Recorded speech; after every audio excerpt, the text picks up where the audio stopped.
language, our culture, our food. The whole concept of being Moorish was lost until the prophet Noble Ali came. He said, what your ancient forefathers were, you are today without doubt a contradiction. Just as well as they sat around and talked about the needs of the world as Moors, so do we today. I am very happy to know that I'm a Moorish American by nationality and a Muslim by religion. I'm very happy to know that, because now my fortitude is stronger. And now I'm stronger when I meet other people with their nationality. And now I can teach these things to my little ones, and they become empowered with knowledge of self. And they can change the world. You know, I explained to you many times before, after finding out and becoming what my ancient forefathers were, Moorish Americans, that I created a mantra for my children as I raised them with my wife.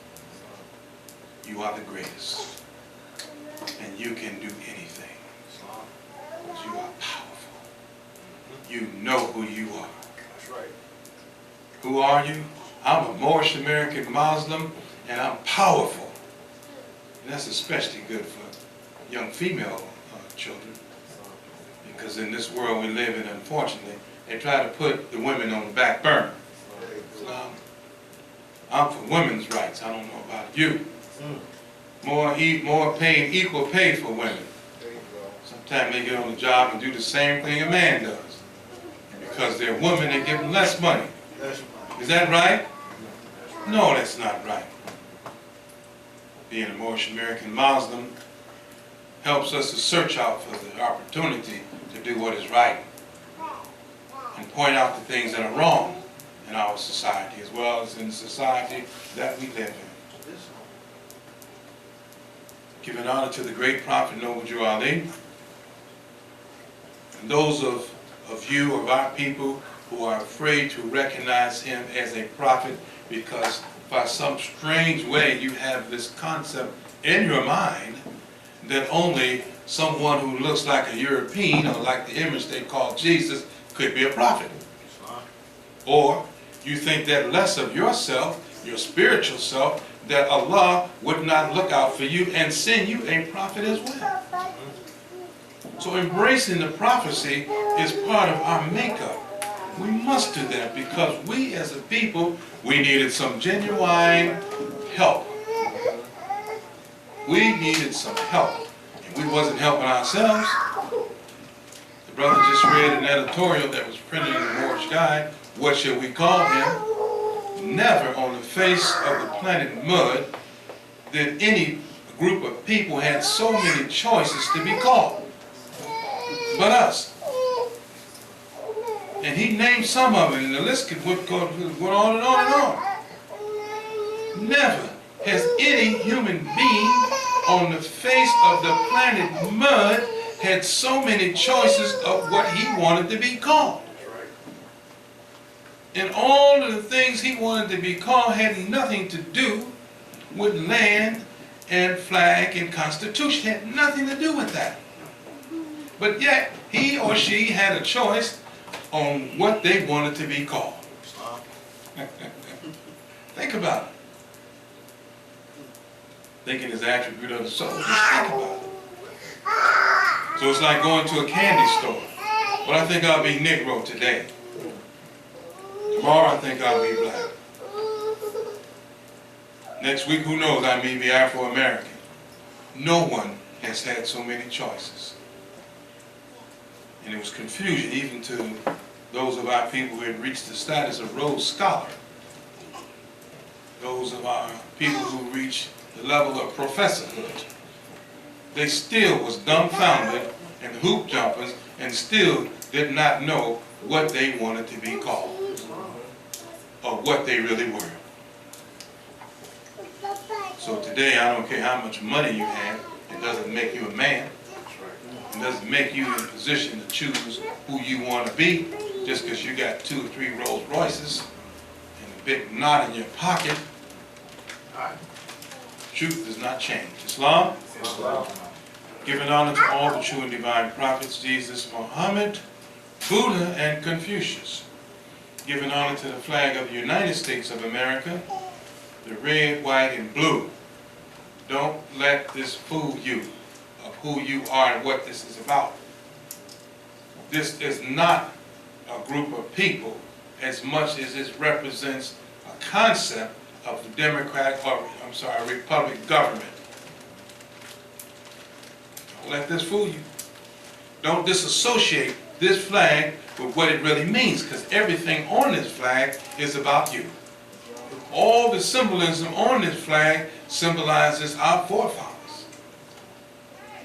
The five-pointed star, the red, the white, the blue. These are the same colors that Noah flew on his ark, except for one color, purple, is missing. Giving honor to our flag, the Moorish flag, the red flag with the five-pointed green star in the center. Each point representing our five divine principles of love, truth, peace, freedom, and justice. Giving honor to all of the medicine that the prophet created to give to us to make our bodies more healthy.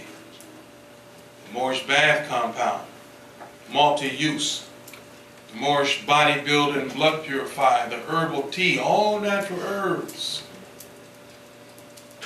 And finally, the Moorish mineral healing oil. These three major items, our brother McElrath Bey is still producing, him and his family. May Allah continually show him blessings and peace in his family for making this available to all Moorish America. Islam? Islam. Giving honor to our ancient forefathers, the ancient Moabites, whom founded the holy city of Mecca. Giving honor to sheikhs and sheikhesses, members and friends and guests. Giving honor to each and every one of you. I greet you again in a hearty Islam. Islam.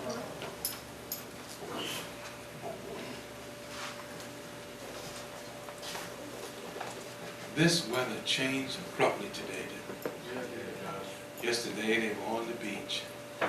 Many people were walking along the beach, inhaling and exhaling the air, warm air. And now it's cool and it's raining. And tomorrow we might even have snow. What? Some people say, oh, that's Mother Nature. Some people say, oh, we just having it real bad. Some people say, look at what the weather is doing. But very few people say, it is the will of Allah. That's right. Which is what it is, because we don't control the weather. But subhanahu Allah, which means glory be to Allah, He controls the weather. So we say, when the weather changes, oh my Lord Allah Almighty, you have changed the weather. Glory be to you. Alhamdulillah. Praise is due to Allah. Because He saw fit to change the weather.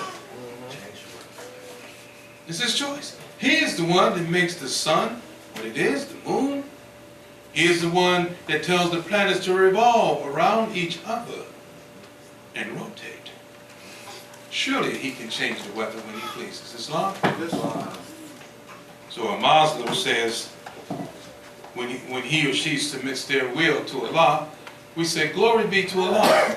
Surely this is your choice, Allah, and I submit and accept what you have done. Islam? So this afternoon, we're going to read from the Holy Quran about truth. I call your attention to chapter 7. The friendship of Jesus and Lammas. Jesus explains to Lammas the meaning of truth. I'm trying to read this one. My bifocals. When you get older, you get the bifocals at the bottom. When you get older, you get glasses unless you had them all your life, you know. It's supposed to be corrective eye lenses. the brother just on that note there, the brother said, oh, the Moorish healing oil restored Brother Shelby's sight. And I thought about that. I thought about that because the only thing that can restore anyone's sight, if they have a bad time seeing, is to remove the cataract that's there. Because if you have a cataract that's very thick on your eyes, it will eventually take your eyesight away. Did you know that? Yeah. It can cover your cornea and it can just make you blind. In most third world countries, the biggest thing that is going on to really help those people is not roast dropping from a plane or a bag of rice. Is for an eye doctor to come and remove those cataracts from those people's eyes who thought they were blind. You know how miraculous that is, that if you're blind, you can finally see. That's how truth is. When you living in falsehood and you're accepting what you've been told, when the truth comes, it's like your cataracts have been taken off your eyes. And now you can finally see. Remember that old reggae song, I Can See Clearly Now? I can see clearly now, the rain is gone. I hit that note, didn't I? When I hired me, Petty Steele? That brother Petty Steele, producer, music producer. Among the priests of Jagganoff was one who loved the Jewish boy. Lamas Brahmas was the name by which the priest was known. One day, as Jesus and Lamas walked along in Plaza Jagganoff, Lamas said, "Why, my Jewish master, what is truth?" And Jesus said, "Truth is the only thing that changes not. In all the world, there are two things. The one is truth, the other is falsehood. And falsehood is that which seems to be. Now truth is aught and has no cause, but yet it is the cause of everything. Falsehood is naught, and yet it is the manifest of right. I tell you, whatever has been made will be unmade. That which begins must end. All things seen by human eyes are manifest of aught, are naught, and must pass away. The things we see are but reflexes just appearing, while the ethers change, and the ethers vibrate so and so, and when conditions change, they disappear. The holy breath is truth, is that which was, and is, and evermore shall be. It cannot pass away. The truth is,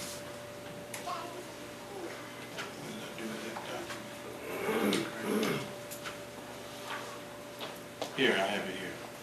The truth is that the divine warning by the prophet for the nations is an editorial.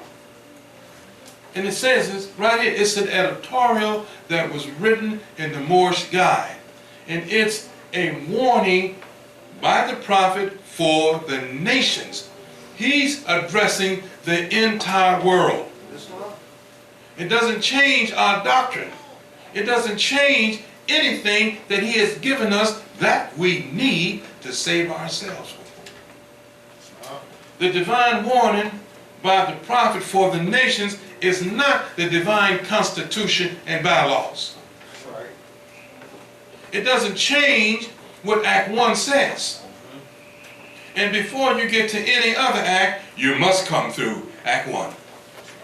Because it's descriptive of our organization and who does what and why they do it. With the prophet being the central authority of this organization, Islam. So organizational structure is right there. So who really know the most? Because to me, it seems like there is a competition to see who know the most based on the divine warning for the nations, which is an editorial that the prophet put in his Moorish Guide newspaper. This is an editorial. It is not what is required of each and every one of you to obey his laws. This editorial does not talk about Act 1. It does not say the Grand Sheikh and the chairman of the Moorish Science Temple of America is empowered to make law and enforce laws with the assistance of the prophet and the grand body of the Moorish Science Temple of America. It does not talk about the assistant Grand Sheikh.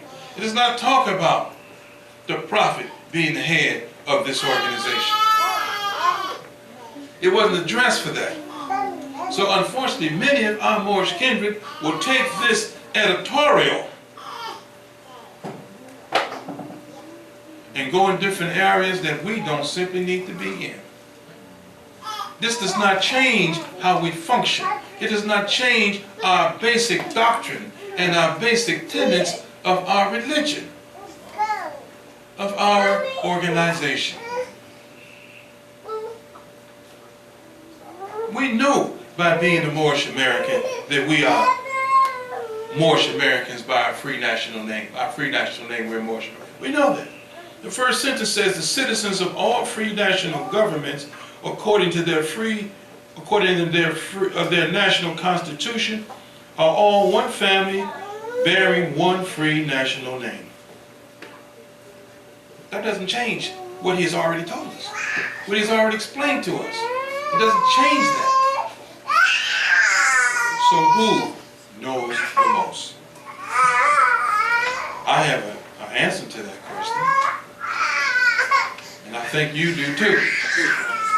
The prophet knows the most. Islam, not me or anyone else who claims to have all the answers and want to look like they're the smartest person in the world amongst our people who don't know. Because that's what you seem like you're doing. You're trying to showboat. See, you don't know this, you don't know that. And for you to know this, you got to get your papers. And your paper's going to cost hundreds of dollars. Truth, thousands, thank you. Truth is something that doesn't change. Truth is alt. Man is the breath made flesh.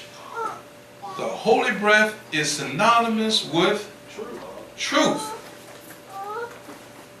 Do you swear to tell the truth and nothing but the truth, so help you God?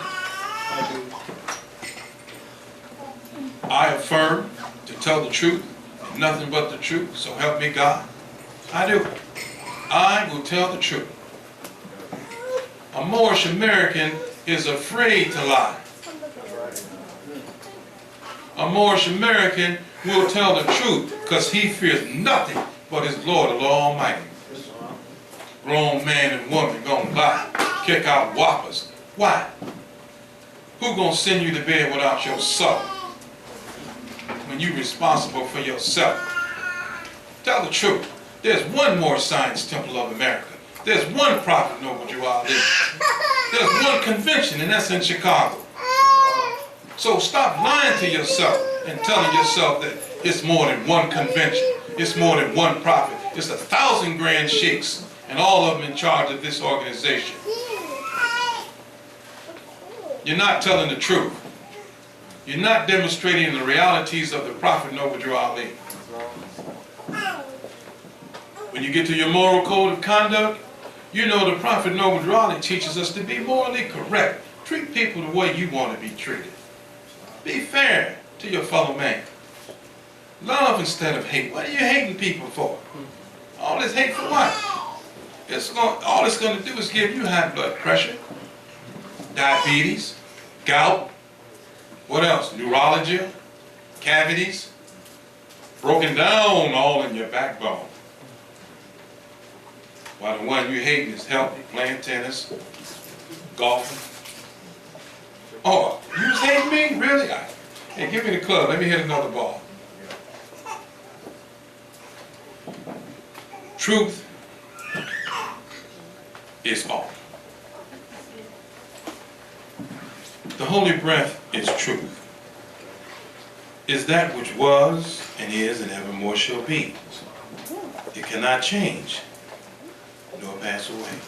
The reality of this all is that the prophet Noble Drew is the truth. He ain't going to change. His laws ain't going to change just to fit you. His regulations, his lines of procedure is never going to change. He represents that truth of our great organization. And he is so deep, you can't get under him. So says Sister Griffin's Hill. He is so wide, you can't get around him. So says Sister Griffin's Hill. He's so tall, you can't get over him. You must come by him. So says Sister Griffin's Hill. You got to come by him because he's standing at the door. He's holding the fire back from our people. He's saying to us and to the world, I have come for our people. I've given you everything that you have. Now use it to what? Save yourself. Lava said, you answer well. Now, what is man? And Jesus said, man is the truth and falsehood strangely mixed. That falsehood is that carnal nature that we all have. The body of desires that we all have. And we use the compass, symbolic tool of drawing some kind of circle around our passions and our desires. Because you're going to have them. Just don't let them get out of bounds. When they get out of bounds, falsehood creeps in. And say, if you be the son of Allah, throw yourself down from the temple. Make these stones turn to bread. Surely you can do this thing. That's going for your vanity.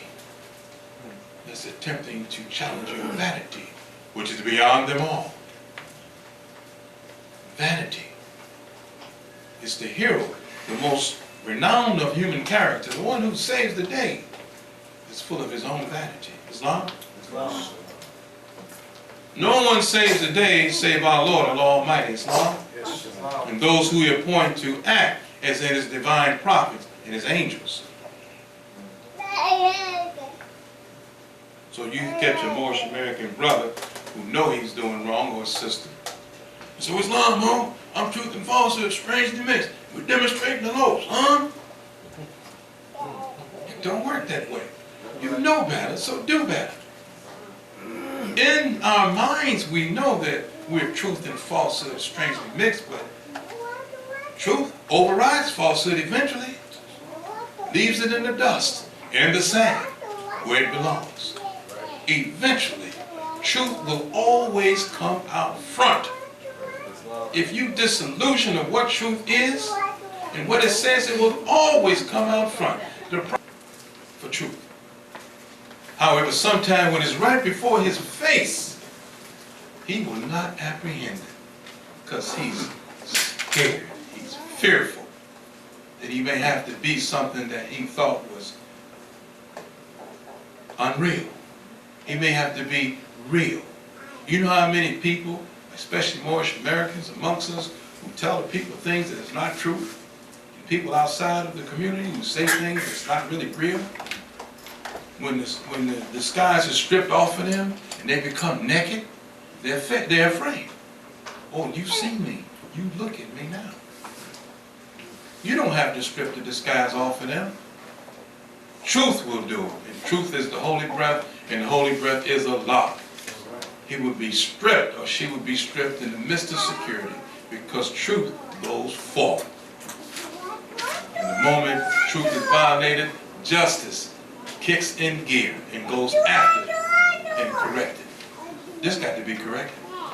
Just as well as we've been corrected about who we are.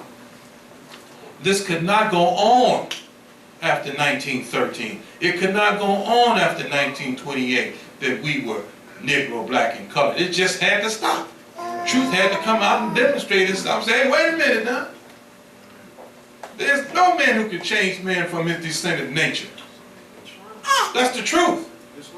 These people you call Negro, black, and colored are not Negro, black, and colored. They are Moorish American Muslims. They are real as real can get. The truth stepped out front. It could not go on like that. As even right now, the Moorish horrors increase. There had to be some divine intervention, and that divine intervention was the Prophet Noble Jew Ali and his divine truth of who we really are.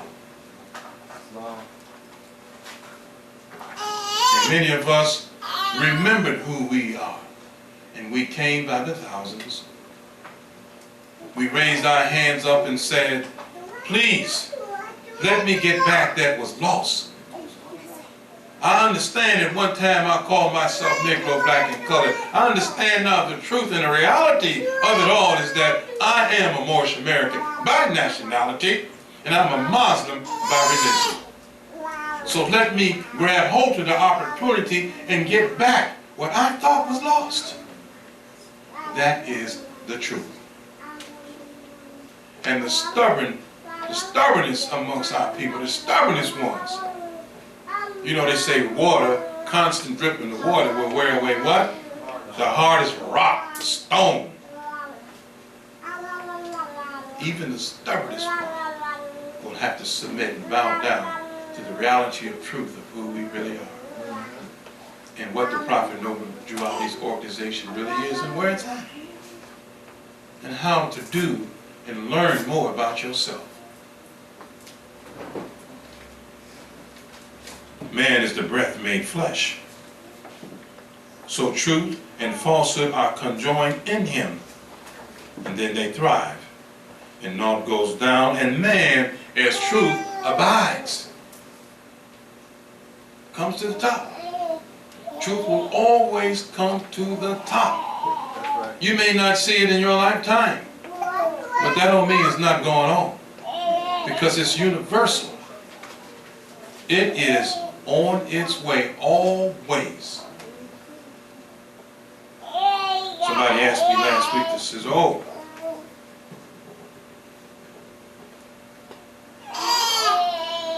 first physical man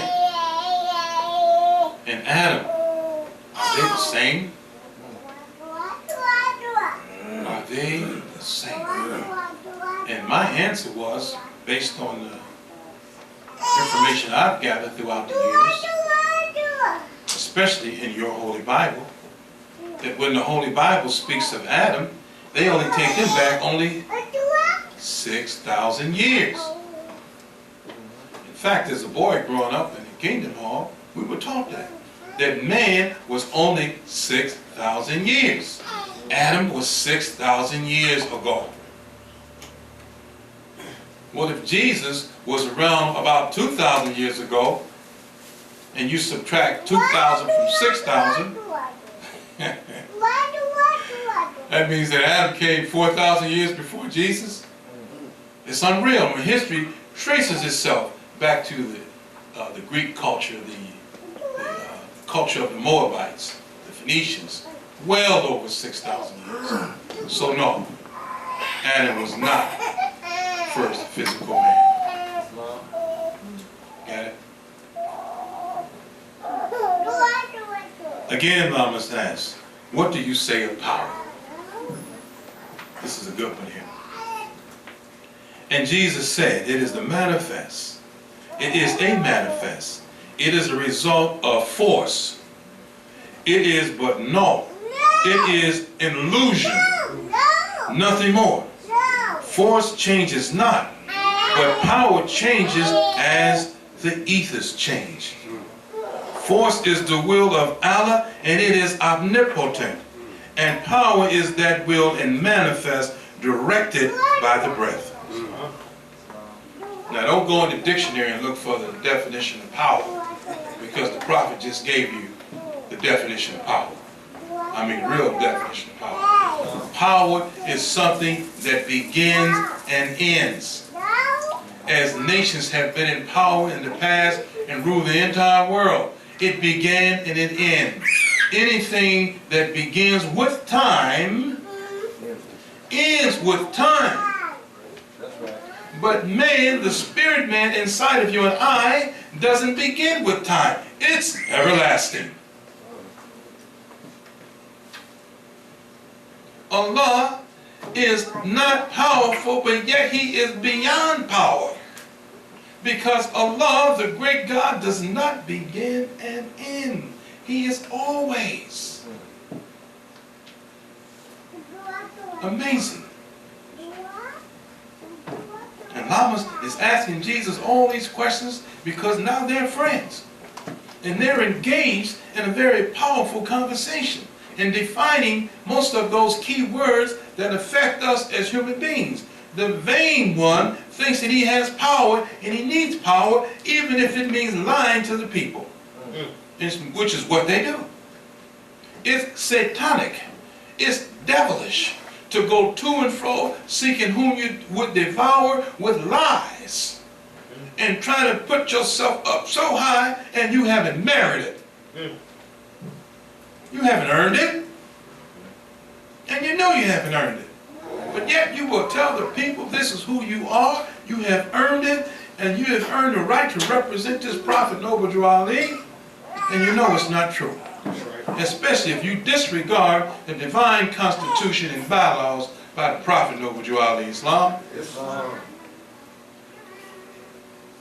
That's a fastball, isn't it, Mom? That's straight to the batter's box. But it's real. There is a power in the winds, a power in the waves, a power in the lightning stroke, a power in the human arm, a power in the eye. The ethers calls these powers to be in thought of Elohim, of angel, man, or other thinking things, directs the force. When it has done its work, the power is no more.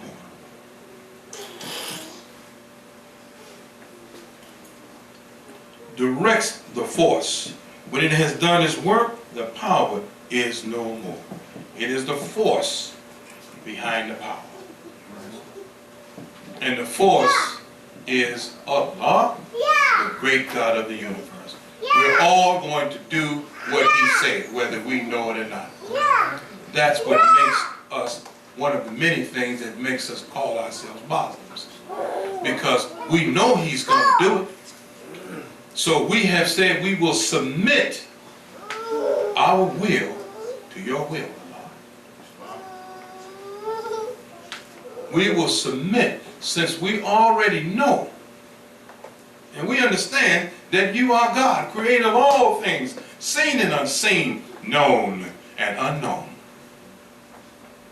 I submit my will to you. I strive to do what is right. Look for the occasion to do good. Try to live a good life. Demonstrate the powers of meditation. And use this hand, which is one of the greatest things in our universe. But it is only good when we stretch it out to the assistance of our brother. I remember a time I met a sister who was in the temple. She didn't have a right hand. She was born with no right hand. But she had a left hand. So we were in the park at a picnic, long time, maybe 30 years ago. And she saw one of the Moors and she said, Islam. And he didn't see that she didn't have a right hand. And he said, you say Islam to me? And you don't give me your right hand? And we were all standing there looking. She looked at us, she looked at him, and she says, brother, I don't have a right hand. Oh! She said, I gave you peace with my left hand because that's all I have. Islam? Do the best you can. And don't worry about anything else. Do what is right in your heart according to the prophet. And don't worry about the mere ideas of man and what they say. Or their opinions. You know what opinion is, right? Everybody got one. opinion does not measure up to the reality of truth, as truth is ought.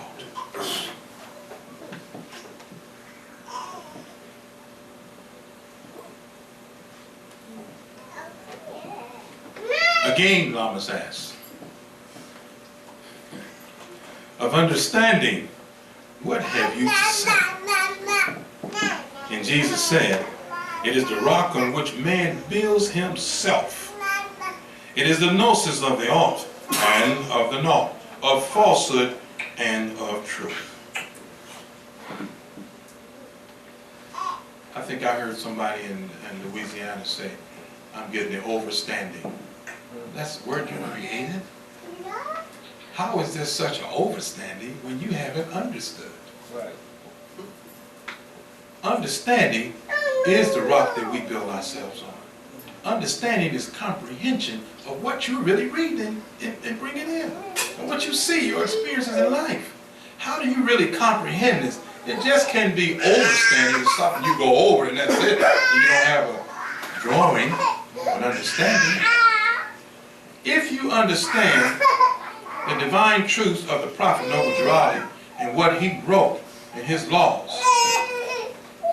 then you comprehend what is expected of you and I. That's right. As a law-abiding citizen, as a faithful member of the Moorish Science Temple of America. Some of us on this side of the nation, they don't even understand Act 1 and additional laws. That's right.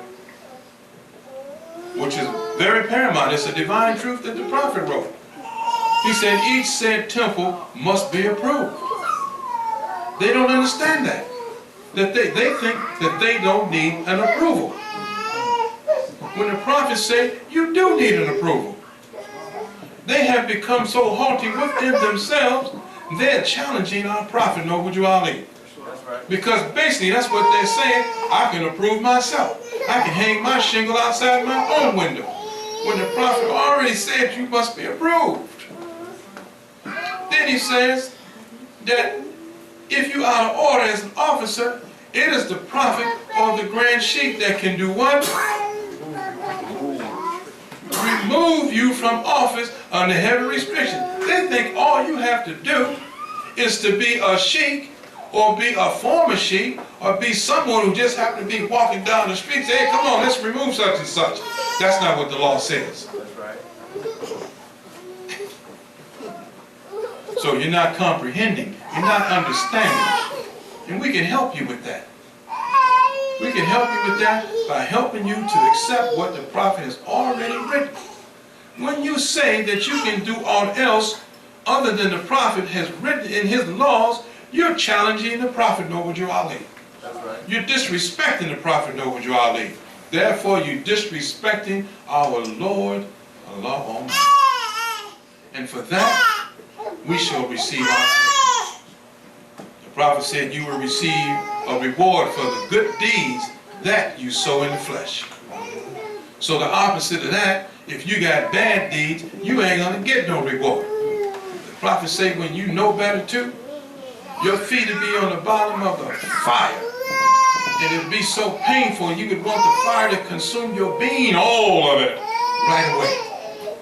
But because of your crime to this holy prophet Noble Girardi, all you're going to feel is torture, pain, and suffering. Because you knew better. There are no excuses in doing what the prophet has told us to do.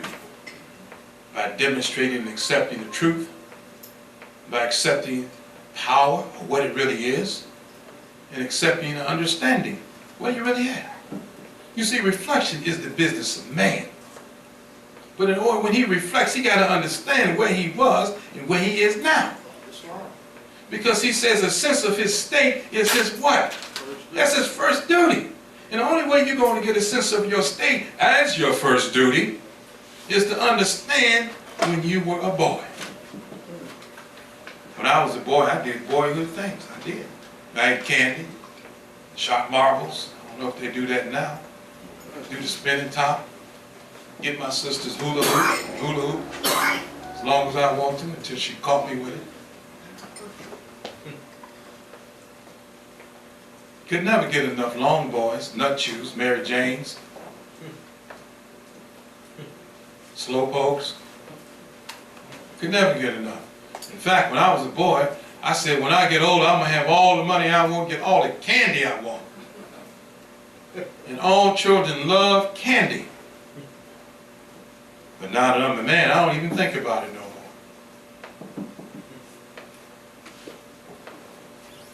I remember when I was an inspector, I ran into a candy warehouse. And in the front of the office, they had samples of candy. So the policemen, the firemen, the inspectors would come in. So I take this. One day, my youngest daughter, she had to be about 10 years old. We were driving down the street, and these were Palestinian Muslims. And one of them was standing outside. He says, "Hey, Brother B, assalamu alaikum." I said, "Hey, wa alaikum salam." He said, "Come in, come in, come in." I said, "No, I'm on my way." He said, "No, come in, come in." So we parked and came in. And my daughter, Fatima, she looked on the wall and saw all the samples of candies, and I never seen a little child's eyes get that big. They were like, and they had to turn it slowly like she was panning the camera.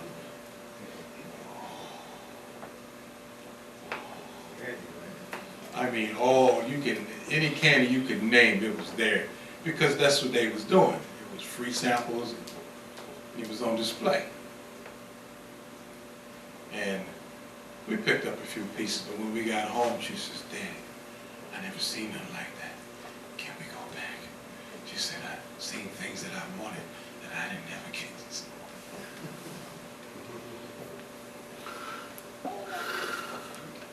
Yeah. But when you become a man or a woman, you don't think about that no more. Unless you're fortunate that your father worked at Rock Candies and bringing candy every night. What am I talking about you more? And Jesus said, "It is the rock on which man builds himself. It is the gnosis of the art and of naught, of falsehood and of truth. It is the knowledge of the lower self, the sensing of the powers of man himself." Now, Jesus said the devils can do mighty things. They can do some things too. But that kind of power does not last long. They will give you things. If you give them things, sacrifice of animals and birds and humankind. But they have no heart to sympathize and no power to save. So this power, this evil that evil demonstrates is really a myth. You know what is the stronger remedy to that? Is having faith in you and the God inside of you. Will turn away any evil that you might sense this in your way. Any stumbling block. It's something inside of us called the Lord Almighty that deters evil when it comes. But you got to live a righteous life. You got to try to do good. The formula has already been given to us. And it's all under the divine principles of love, truth, peace, freedom, and justice. Again, let us ask of wisdom, what have you to say? And Jesus said, "It is the consciousness that man is aught, that Allah and man are one." That's a concept, or a reality, I should say, that many of us feel very faint in accepting. Jesus even said in the Holy Bible, he says, "My Father and I are one." In all the things, in all the world, there's only one thing. And that is truth or falsehood. But man is truth. When we look at ourselves as the Allah in us, as Allah in flesh, there is nothing that we cannot do. For did not the prophet Noah say that we are creators and we make our own? Yes. And that creativity part in us is the Allah in us. And many times we have demonstrated throughout the ages, throughout time, by building structures that marvel the intelligence of man to this very day. Like the pyramids, the Taj Mahal. Many things we have created as we are supposed to in the law within us. Sustainable energy. You know, the Philippines are very high on sustainable energy now, which means that they're using a lot of natural power, like wind power, to bring more power to their business firms, or power from the water of a dam, or solar energy, solar power. We have done this throughout time, but thinking and creating helps us to demonstrate this. Even the power over death, one day. Now everything is genetically engineered. Genetic science has been in since the middle 50s. Many of us don't know that. But in an undocumented sense, it began with Jacob, when he was given so many animals, and he bred certain ones to make a stronger flock for him. He was using genetic energy and genetic engineering. Again, Lama says, of wisdom, what have you to say? And Jesus says, it is the consciousness that man is all, and Allah, a man of one. That naught is naught, that power is but an illusion, that heaven and earth and hell are not above, around, below, but in, which in the light of aught becomes naught, and Allah is all. Hamas asks, I pray, what is faith? And Jesus said, faith is the surety of the omnipotence of Allah and man, the certainty that Allah will reach deific life. You see, salvation is a ladder reaching from the heart of men to the heart of Allah. And it has 3 steps.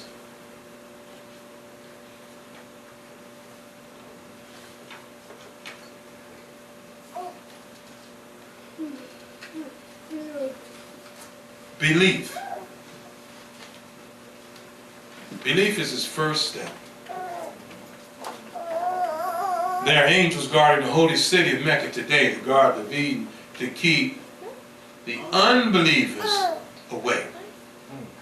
First, you got to start believing. That's the first step. And don't take belief cheap. Belief is a measure. Many of us all know I'm past belief. I got faith. No, you better really ask yourself a lot of significant questions. Because if the angels are guarding the holy city to keep unbelievers away, what was it that they unbelieved in? What was it? And what is it that we really believe in? Because belief gives you life. Belief is hope. And without hope, you're dead. That's right. That's right. Belief is the first step. And this is what man thinks perhaps is the truth. But at least he's thinking. He's not a lump on the log. He's not standing on the corners of the pathway, pointing away and not going away. He's actually thinking. And he's measuring things. He's subtracting. He's adding. He's multiplying. He's dividing to try to get to where he's supposed to be. He believes. When the truth comes before your face, the first thing you and I are going to say is that I believe. And you have said that in the sense that it's registered in your mind that you believe and it's there. I believe. I've seen the truth. I've heard the truth. I believe that Noble Drew is a prophet and his divine constitution and bylaws is our standard of law. Is our standard, the meat that and the glue that holds us together as an organization. Unfortunately, many of us in Moorish America have never even seen the divine constitution and bylaws. Would something be wrong with that? Would something be wrong with that? Would something be wrong with that? Oh, yeah. Yes. Thought you went out of the room for a while. Yes is the answer. Yes. But make sure when you say you believe, you firmly believe. Because if you believe, you ain't going to change. And then what's not going to make you change, even more so, going to make you settle down even more stricter, is faith. He said, and faith is next. And it is what man knows is the truth. Now he stopped believing, now he know. I know it for a simple fact. I know it to be the truth and nothing but the truth. And my faith is forte. My faith is strong. It is strong, unshaken. When you are on the step of faith, you have become resolution. You have resolved belief. It is. You're like a tree standing by the water, and you cannot be moved. Fruition is the last, and this is man himself, the truth. That's when you really look in the mirror at yourself. That's when you get a real good look at you. A real good look. When you become belief and you become faith. Then you look at yourself. And what's the God said, man finds his real self either in prison or in war. He's really face to face with himself then. Because in prison, you are confined, your flesh is confined in a small space. And you're told what to do, when to do it, and because they say do it. And unfortunately, many of our people come from the dismal crypts, and in their mind, they got to overcome this mentally and try to be in charge of somebody and tell somebody else what to do, when to do it, and how to do it. But I tell you, if that's who you are, you can't use this to do what you want to do. You can't use the Constitution, and you can't change it around and put things in there that's not there. Woe be unto you. Belief is lost in faith. And in fruition, faith is lost. And man is saved when he has reached the infinite life. When he and Allah are one.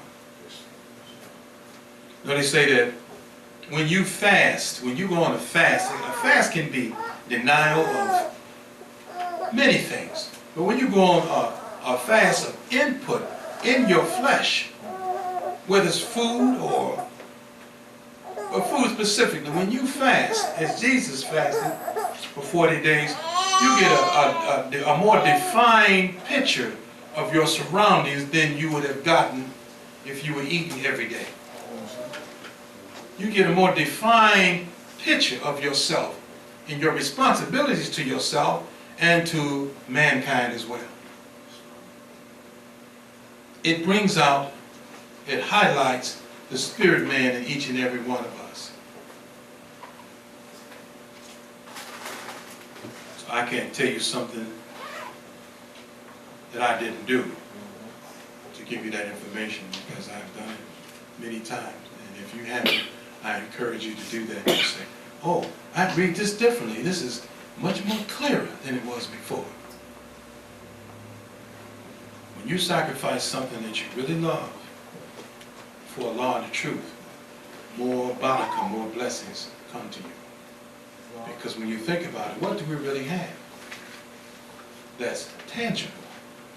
And that is tangible that we really have is our spirit. Spirit man. Everything else is intangible. Surely it is. I thank you, and I leave you in peace. Peace. Thank you, Grant.